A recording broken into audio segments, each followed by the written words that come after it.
Hey, this is Pastor James from College Hill with a video devotional and update from one of our lectionary texts for this coming Sunday from the Old Testament, 2 Samuel chapter 6. We're starting with verse 5 and skipping down to the second half of 12.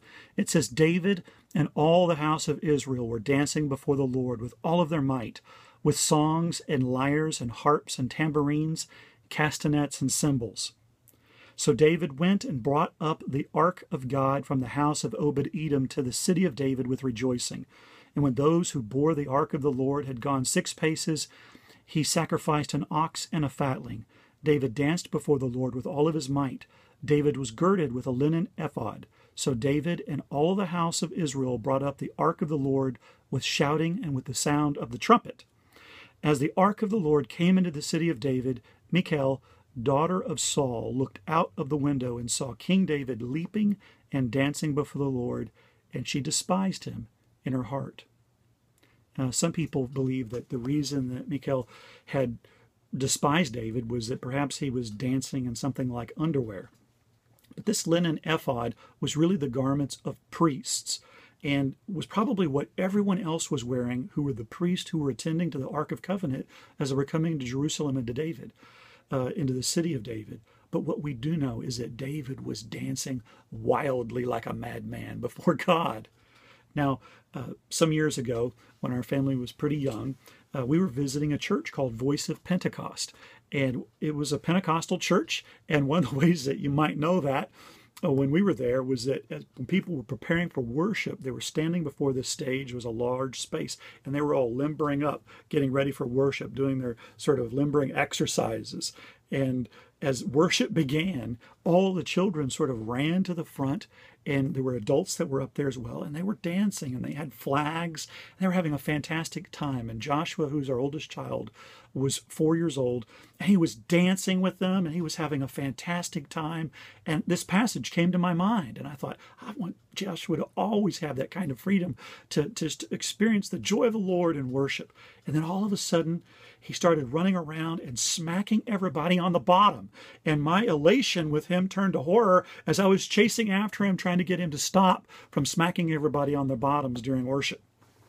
Well, I don't know what kind of experiences you've had in worship. Perhaps you've had both, the elation as well as maybe being horrified at something that somebody did at some point in time.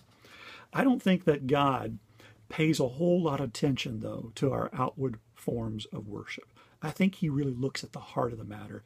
And one of the reasons that God so loved David was that David was a man after his own heart. I want to invite you to let God search your heart and look at the condition of your heart. David, again, despite all of his faults, was a man after God's own heart, and he was on fire for God because of all that God had delivered him from, all that God had done in his life.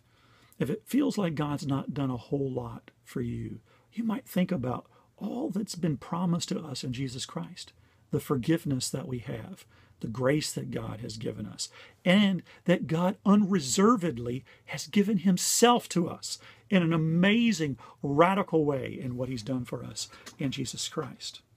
In John 4, Jesus was speaking to a Samaritan woman at the well, and they were talking about worship and outward forms and where God is supposed to be worshiped. And Jesus said, true worshipers worship him in spirit and in truth. Let us be those kinds of people who worship him in spirit and in truth.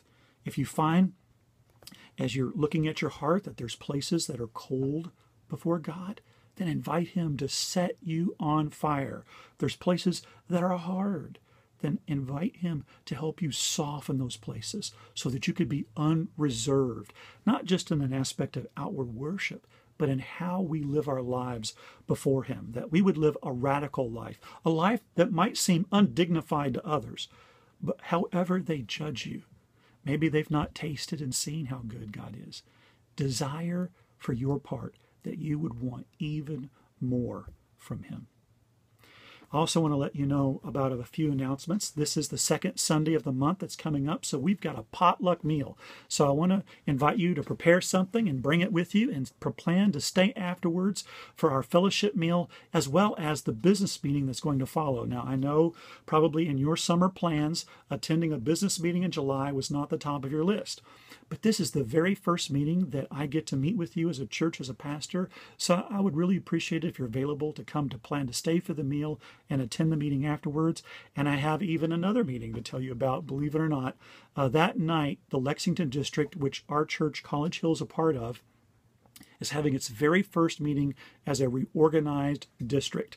Our superintendent, James Williams, has encouraged not only all the pastors to attend, but to invite all the congregations to come as well. There's going to be a strawberry supper afterwards, and the Bishop Al Gwynn is going to be speaking. So I'd like to invite you, if you'd like to come and attend that with me, please do so. Just let me know. It's going to be at Southern Hills United Methodist in Lexington, 6:30 p.m. on Sunday night.